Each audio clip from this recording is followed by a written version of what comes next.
ये स्टोरी एक पुराने खाली बंगले की है जो शहर के बाहरी इलाके में बिल्कुल अकेले खड़ा था। कहते हैं जो भी उस घर में रात बिताने जाता वह कभी वही नहीं रहता जो पहले था। एक रात जब चांद हल्का था और हवा में एक अजीब ठंडक थी, एक अकेला लड़का उस बंगले के अंदर जाने वाला था, बिना यह जाने कि उस घर की दीवारों में एक रहस्य छिपा है जो उसे हमेशा के लिए बदल देगा। Horror story. कमरा नंबर 13, साल 2018। 17 साल का आरव अपने मम्मी पापा और दादाजी के साथ एक पुराने बंगले में रहने आया। घर शहर से दूर था, सस्ता था, लेकिन अजीब बात यह थी कि इतने बड़े घर को कोई खरीदना नहीं चाहता था। जब परिवार वहां पहुंचा तो पड़ोस में रहने वाले एक बूढ़े आदमी ने सिर्फ एक बात कही, रात के बाद ऊपर वाले कमरे का दरवाजा मत खोलना। पापा हंस पड़े। उन्हें लगा कोई अंधविश्वासी बूढ़ा होगा। शाम तक सामान अंदर आ गया। घर बहुत पुराना था, लकड़ी की सीढ़ियां, लंबे अंधे गलियारे और ऊपर एक बंद कमरा जिस पर जंग लगा ताला था।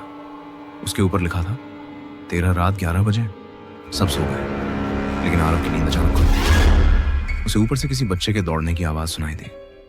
थक थक थक, जैसे कोई लकड़ी के फर्श पर भाग रहा हो। उसने सोचा शायद दादाजी होंगे, लेकिन सुबह पूछा तो दादाजी ने कहा मैं तो पूरी रात नीचे ही था। अगली रात आरव अपने कमरे में मोबाइल चला रहा था। तभी दरवाजे के बाहर से किसी लड़की के हंसने की आवाज आई, धीमी, डरावनी और बिल्कुल पास से। वो बाहर निकला। गलियारा खाली था, लेकिन सीढ़ियों के ऊपर कमरा नंबर 13 का ताला धीरे धीरे हिल रहा था। टक टक टक, जैसे कोई अंदर से उसे खटखटा रहा हो। आरव का गला सूख गया। वह नीचे भाग आया। कुछ दिनों बाद घर में अजीब घटनाएं शुरू हो गई। रसोई का सामान खुद गिर जाता, रात में दरवाजे अपने आप खुल जाते। दादाजी अक्सर किसी अदृश्य व्यक्ति से बातें करते दिखाई देते। एक दिन आरव ने पूछा, दादाजी आप किससे बात करते हो? दादाजी ने जवाब दिया, वो छोटी लड़की। आरव का दिल धड़क उठा। कौन लड़की?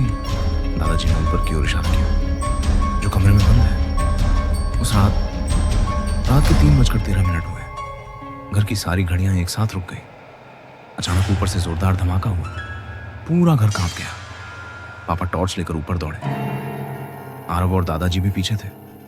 जब वे कमरे नंबर 13 के पास पहुंचे तो दिखा कि ताला जमीन पर पड़ा था।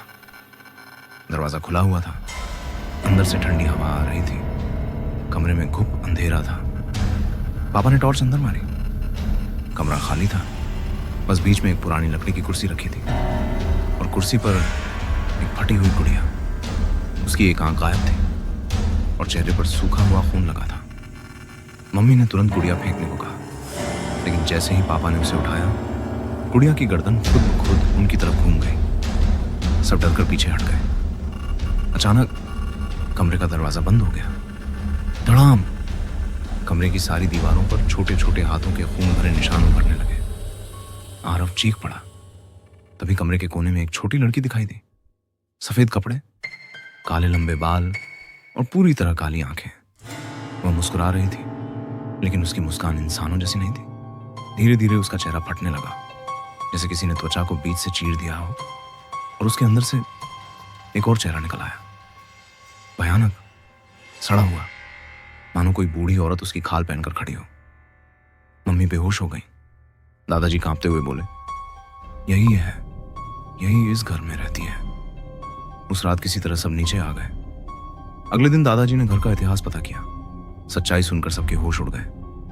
30 साल पहले यहीं एक औरत रहती थी। लोग कहते थे वह काला जादू करती थी।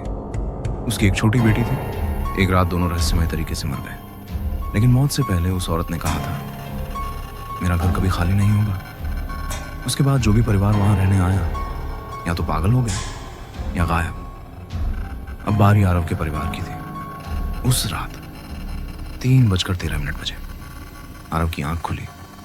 उसने देखा उसकी मम्मी बिस्तर पर नहीं थी। वह नीचे गया, फिर ऊपर, और जो उसने देखा उसकी रूह कांप गई।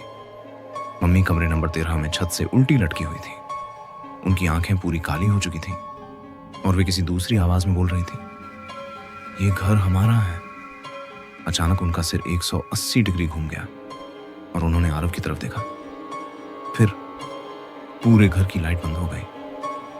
अंधेरे में हर तरफ फुसफुसाहट गूंजने लगी। हजारों आवाजें, हजारों चीखें, जैसे घर की दीवारों में लोग कैद हों। दादाजी ने भगवान की प्रार्थना शुरू की। पापा ने मम्मी को पकड़ने की कोशिश की। तभी वह अदृश्य ताकत पूरे कमरे में फैल गई।